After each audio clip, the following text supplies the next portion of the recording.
ঈদের সময় সবাই বাড়িতে যেতে পেরেছি, ভাড়া বাড়ে নাই। দেখতেছেন দেশের যেরকম পরিস্থিতি ভাই, মনে করেন যে অবস্থা খুবই ভয়াবহ।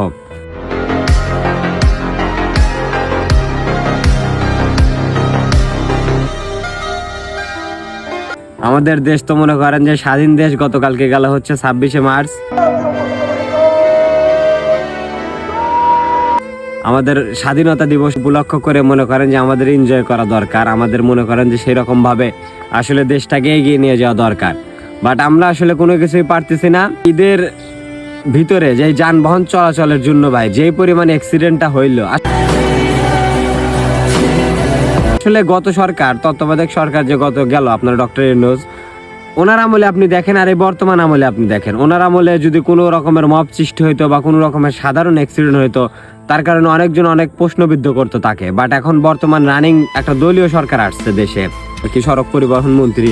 এই মন্ত্রীটা আসার পরে আপনারা একটা বিষয় খেয়াল করে দেখেন, পরপর অনেকগুলো দুর্ঘটনা হচ্ছে। চাঁদা আমি ওটাকে বলতে চাই যে কেউ দিতে চান না বা তাকে বাধ্য করা হচ্ছে, সেটা হলো চাঁদা। এটা আসলে মানে এরকম বিষয় না যে একটা সড়ক পরিবহন মন্ত্রীকে দোষ দেওয়া হচ্ছে, এরকম যদি আপনারা ভাবেন তাহলে ভুল হবে। বাট আপনারা একটা বিষয় শুধু লক্ষ্য করেন যে উনি আসার পর থেকে এইরকম একটা পরিস্থিতি দেখেন। ঈদের ভিতরে যানবাহনের ভাড়াটা বেড়ে গেছিল, বাস ট্রাক সবকিছুর ভাড়া বেড়ে গিয়েছিল।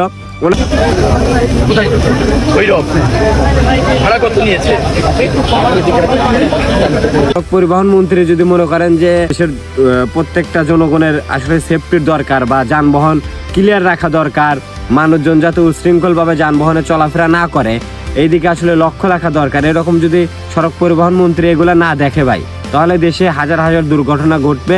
এটা মনে করেন আমি আর আপনি সারা জীবন আফসোস করে যাব।